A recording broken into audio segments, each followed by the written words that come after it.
વિધાનસભાના પૂર્વ ધારાસભ્ય કોંગ્રેસના રઘુભાઈ દેસાઈએ રાજીનામું આપ્યું છે અને આ રાજીનામું આપતા અનેક સવાલો ઊભા થયા છે, અનેક અટકળો પણ જોવા મળી રહી છે. કેટલાકનું એવું કહેવું છે કે 2022માં રાધનપુર વિધાનસભામાંથી તેઓ ચૂંટણી લડ્યા હતા. તે સમયે રાધનપુરના કેટલાક કોંગ્રેસી કાર્યકર્તાઓ છે એ નારાજ હોવાના કારણે તેઓ હાર્યા હતા અને તેમણે તેઓ સામે કાર્યવાહી કરવા માટે રાષ્ટ્રીય અધ્યક્ષને પત્ર પણ લખ્યો હતો. બીજું કારણ એ પણ છે કે ગુજરાત રાષ્ટ્રીય અધ્યક્ષ જગદીશભાઈ ઠાકોરથી પણ તેઓ નારાજ હતા અને 2022ની ચૂંટણીમાં તેઓ હારવાનું એક પણ કારણ તેમણે રજૂઆતમાં જણાવ્યું હતું. બીજું કારણ એ પણ છે કે કોંગ્રેસની જે કાર્ય પ્રણાલી છે, સંગઠન માળખું છે, તેનાથી નારાજ હોવાથી રઘુભાઈ દેસાઈએ આ રાજીનામું આપ્યું હોવાના સમાચાર સામે આવ્યા છે, જેની આજે વાત કરવી.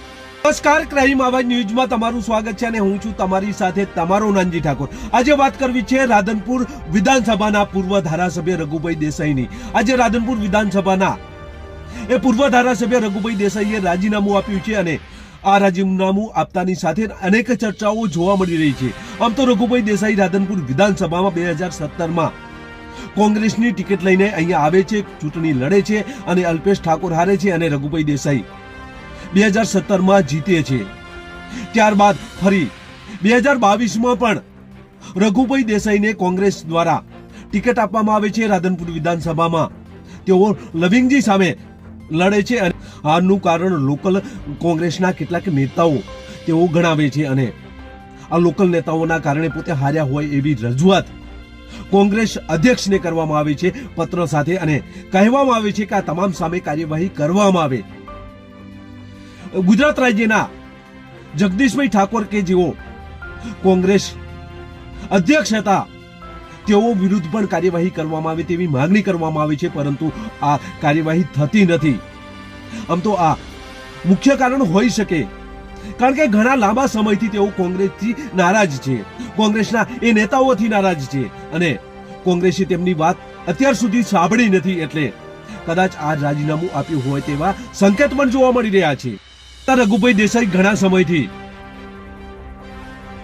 રાજ્ય કોંગ્રેસની કાર્યપ્રણાલી અને સંગઠનાત્મક જે માળખું છે તેનાથી નાખુશ હતા અને માનવામાં આવે છે કે તેમના આ અસંતોષનું મુખ્ય કારણ પાર્ટીના સંગઠનમાં તેમની વફાદારી અને સક્રિય જે સમર્થકો છે તેના માટે યોગ્ય પ્રતિનિધિત્વનો અભાવ રહ્યો હોય તેવું માનવામાં આવી રહ્યું છે.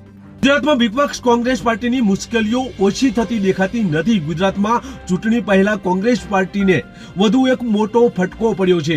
રાધનપુર ભૂતપૂર્વ ધારાસભ્ય અને કોંગ્રેસના નેતા રઘુભાઈ દેસાઈએ પાર્ટીમાં રાજીનામું આપી દીધું હોવાના સમાચાર સામે આવ્યા છે, જેને કારણે ખળભળાટ પણ જોવા મળી રહ્યો છે. તેમનું નામ જે છે એ પ્રદેશ કોંગ્રેસ સાથે સંબંધો તોડી નાખનારા નેતાઓની યાદીમાં ઉમેરવામાં આવ્યું છે, જેના કારણે પાર્ટી સંગઠનમાં ખળભળાટ પણ જોવા મળી રહ્યો છે. કોંગ્રેસ નેતા રઘુભાઈ દેસાઈ લાંબા સમયથી રાજ્ય કોંગ્રેસના કાર્યપ્રણાલી અને સંગઠનાત્મક જે માળખું છે તેનાથી નાખુશ હોવાનું પણ માનવામાં આવી રહ્યું છે અને અનેક વખત ઉપર રજૂઆતો કરવામાં આવી હતી. વિધાનસભામાં જ્યારે તેઓ ચૂંટણી લડ્યા હતા અને તે સમયે હાર્યા, એ સમય દરમિયાન સ્થાનિક જે કોંગ્રેસના નેતાઓ છે તેમના લીધે આ ચૂંટણી હાર્યા હોવાનું તેમણે અગાઉ પણ રટણ કર્યું હતું. લેખિતમાં રાષ્ટ્રીય અધ્યક્ષને અરજી પણ આપવામાં આવી હતી અને કહેવામાં આવ્યું હતું કે આ તમામ સામે કાર્યવાહી કરવામાં આવે, પરંતુ તે કાર્યવાહી થઈ નથી. એટલે ઘણા સમયથી રઘુભાઈ દેસાઈ નારાજ હતા.